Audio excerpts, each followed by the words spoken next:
الحمد لله نحمده ونستعينه ونستغفره ونؤمن به ونتوكل عليه ونعوذ بالله من شرور أنفسنا ومن سيئات أعمالنا من يهده الله فلا مضل له ومن يضلل فلا هادي له ونشهد أن لا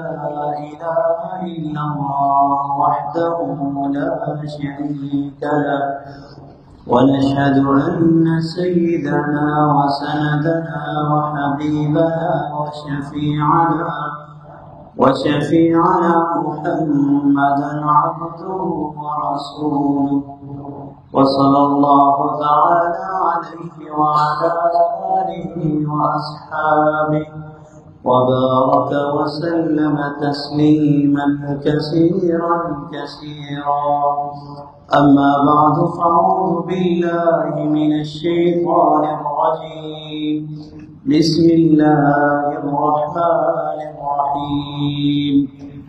قل يا عبادي الذين أسرفوا على أنفسهم لا تقنطوا من رحمة الله إن الله يغفر الذنوب جميعا إنه هو الغفور الرحيم صدق الله العظيم صدق رسوله النبي الكريم ونحن على ذلك لمن الشاهدين والشاكرين والحمد لله رب العالمين.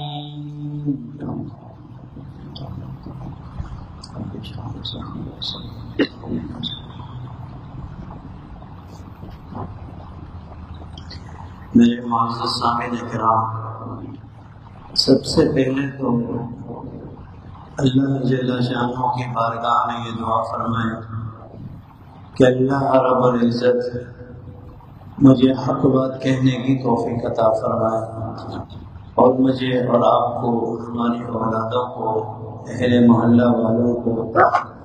امت مسلمہ کو حق بات سن کر اس پر عمل کرنے کی توفیق عطا فرمائے. گزشتہ رمضان المبارک میں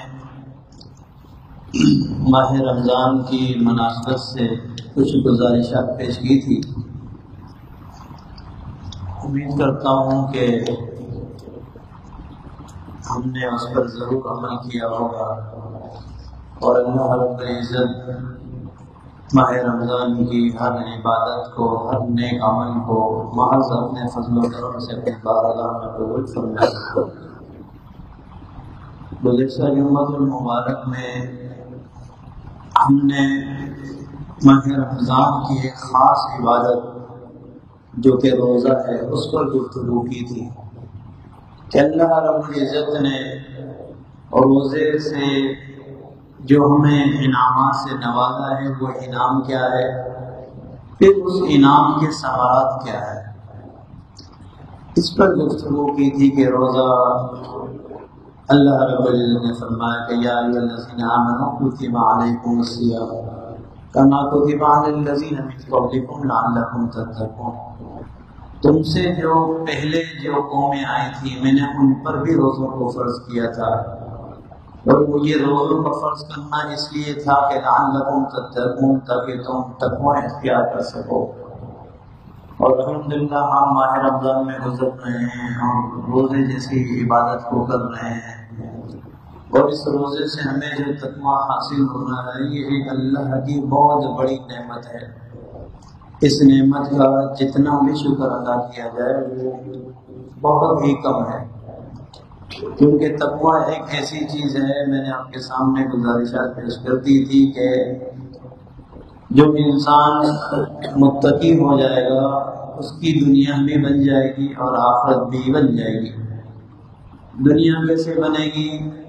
اللہ رب العزت نے خود قرآن میں بتایا. دنیا میں کیا ہوتا ہے؟ کہ انسان جب کسی تکلیف میں پھنس جائے، راستے بند ہو جائیں، کوئی چیز راستہ نکلنے کا نظر ہی نہ آ رہا ہو، چاروں طرف سے راستے بند ہو جائیں، انسان پریشان حال کھڑا ہوتا ہے، تو اللہ رب العزت متقی انسان سے یہ فرماتا ہے، دیکھ اگر تو نے تقوی اختیار کیا ہے تو تیرا سب سے پہلا انعام یہ ہے وَمَن يَتَّقِ اللَّهَ يَجْعَل لَّهُ مَخْرَجًا،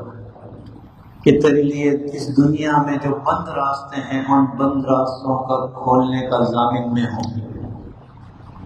تقوی سے پہلا انعام۔ پھر دوسرا انعام یہ تھا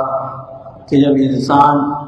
کسی کام کی وجہ سے پریشان ہوتا ہے، اس کا کام نہیں ہو پا رہا ہوتا، چاہے وہ تجارت میں ہو، معاملات میں ہو، نوکری کے معاملات میں ہو، کام ہوتے ہوتے رک جانا، کام نہ ہونا، پریشان ہے حال آج کل جو ہر انسان پریشان ہے۔ اللہ رب العزت فرماتے ہیں اگر تو تقوی سے ہے، تو نے تقوی اختیار کیا ہوا ہے تو اس کی بھی فکر نہ کر۔ وَمَن يَتَّقِ اللَّهَ يَجْعَل لَّهُ مِنْ أَمْرِهِ يُسْرًا، تیرے کاموں میں جو آسانیاں پیدا کروں گا اس کا ضامن میں ہوں، فقط تو نے تقوی کو اختیار کرنا ہے۔ ایک انسان پریشان ہے رزق کی وجہ سے، رزق نہیں مل رہا، پریشانی ہے، بچوں کو کیا کھلائیں، پلانا کیا ہے، رزق کی تنگی ہے، اللہ رب العزت فرماتے ہیں تقوی اختیار کر۔ وَمَن يَتَّقِ اللَّهَ يَرْزُقْهُ مِنْ حَيْثُ لَا يَحْتَسِبُ، کہ میں تجھے رزق ایسی جگہ سے دوں گا جہاں سے تیرا وہم و گمان بھی نہیں ہوگا، تجھے میں ایسی جگہ سے رزق دوں گا۔ یہ ہمارا عقیدہ بھی ہے، ایمان بھی ہے کہ رزق دینا فقط اللہ ہی کے ہاتھ میں ہے۔ قرآن میں ہے وَمَا مِن دَابَّةٍ فِي الْأَرْضِ إِلَّا عَلَى اللَّهِ رِزْقُهَا، زمین پر چاہے چلنے والا جانور ہے، انسان ہے، نبات کچھ بھی ہے، ہواؤں میں اڑنے والی اللہ کی کوئی مخلوق ہے یا پانی پر تیرنے والی اللہ کی کوئی مخلوق ہے،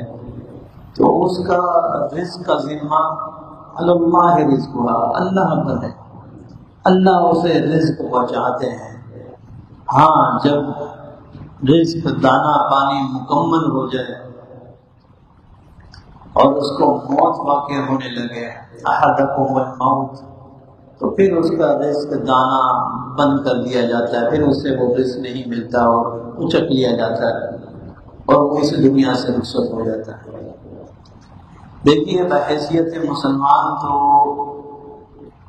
ہمیں ہمارا وجود، جیسے قرآن کے ایک آیت ہے ان اللہ اشتری من المؤمنین اموالهم وانفسهم بان لهم الجنہ، کہ اللہ رب العزت نے مومن کا تو نفس، اس کا مال، اس کا وجود، اس کی زندگی وہ تو اللہ نے خرید رکھی ہے، بان لهم الجنہ، اور تمہیں اس کے بدلے میں قیمت کیا دی ہے؟ وہ جنت دی ہے۔ مومن کا تو وجود، مال، اس کا نفس اللہ نے خریدا ہوا ہے، کہ وجود یہ نفس یہ ہمارا ہے ہی نہیں، یہ تو اللہ کی امانت ہے، اور اللہ نے اس کے بدلے اس کی قیمت اتنی اعلیٰ اور عرفہ رکھی ہے کہ جنت، یہاں تک کہ جو ابلیس شیطان دل میں حسد کرنے لگا کہ یہ انسان ہو کر مٹی سے بن کر کے ہم سے بھی اتنا اوپر جا رہا ہے، کہ اللہ نے اس کے لیے اتنے انعامات کر دیے ہیں، پہلے اس کو بناتے ہوئے قسمیں کھائی، آسمانوں کی، زمینوں کی، فلاں کی، اور بھی سے بنا لقد خلقنا الانسان فی احسن تقویم، اللہ نے اس کو بناتے ہوئے یہ کہا کہ میں نے اس سے بہتر کسی کو نہیں بنایا، سب سے اعلیٰ اور خوبصورت انسان کو بنایا ہے۔ اور یا ایھا الانسان ما غرک بربک الکریم الذی خلقک فسواک فعدل، جیسے اس نے چاہا ہے اسے میں نے بنایا۔ جیسے انسان اپنے بارے میں سوچتا تھا میں ایسا ہوں، میرا وجود ایسا ہو، میں یوں خوبصورت ہوں، میرے اندر اتنی طاقت ہو، میرے اندر یہ بولنے کی صلاحیت ہو، اللہ نے اس انسان کو ویسے ہی بنایا۔ تو اللہ نے اس کو اتنا نوازا ہے، اور اس نے اس کو نوازنے کے بعد یہ بھی کہہ دیا کہ ان اللہ اشترا، تیرے کو بنانے کے بعد میں نے تجھے خرید بھی لیا ہے اور بدلے میں تجھے جنت بھی دے دی ہے۔ ملائکہ فرشتے سارا دن رات تسبیحات میں، عبادات میں، تحلیل میں اللہ کی حمد بیان کرتے ہوئے، اور میں اور آپ جیسے انسان جو گناہ میں ڈوبے ہوئے، اللہ فرمانے نہیں تیرا وجود اس کا بدلہ، اس کی قیمت جنت ہے۔ قرآن میں بھی ہے نا، تین میں قسم ہے تین کی، والزیتون کی، اور اس شہر کی، وہذا البلد الامین لقد خلقنا الانسان فی احسن تقویم، تجھے میں نے بڑا خوبصورت بنایا، مگر ثم رددناه اسفل سافلین، مگر تو نے کام ایسے کرنے لگ گیا ہے اسفل سافلین، جو نچلے سے نچلے درجے کا تو نے اپنے آپ کو مستحق کر لیا۔ وہ انسان کے اعمال ہے، وہ ایک الگ موضوع ہے، مگر ہم بات کر رہے تھے کہ اللہ نے اتنا انسان کو نوازا کہ اس کا بدلہ جنت رکھ دیا اور خرید لیا ہمارے وجود کو، مال کو، مگر یہ تو اللہ کا احسان ہے، کرم ہے۔ ہم اگر کسی چیز کے مالک بن جائے تو ہم اسے کیا کہیں؟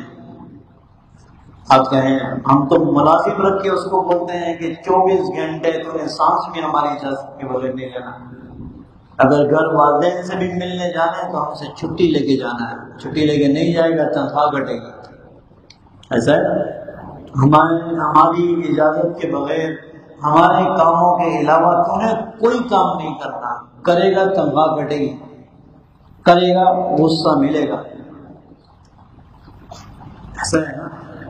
اور اللہ فرما رہے ہیں کہ ہم نے تو تمہارے مال کو بھی، تمہارے نفس کو خرید لیا ہے، ہم بکے ہوئے ہیں۔ جب خرید لیا یہ تو اللہ کا احسان ہے کہ اللہ نے ہمیں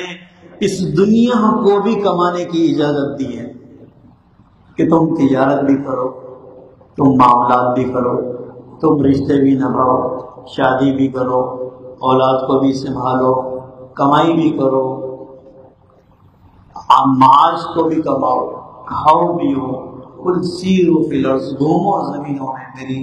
بنائی ہوئی زمین پہ جہاں گھومنا ہے تم گھومو، اجازت ہے۔ مگر ان سب کے ساتھ ساتھ بس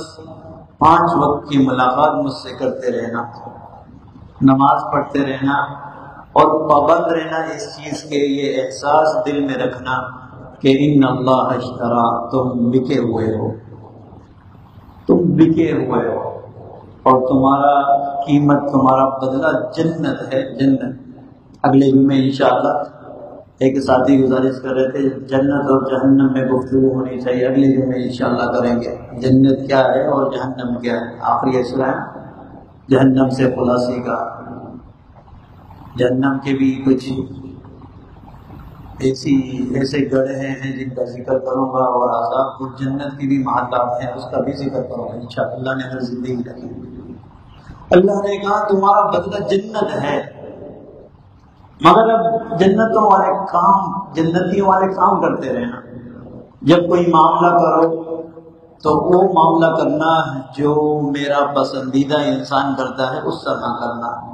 تجارت کرنا تو حرام نہیں کھانا،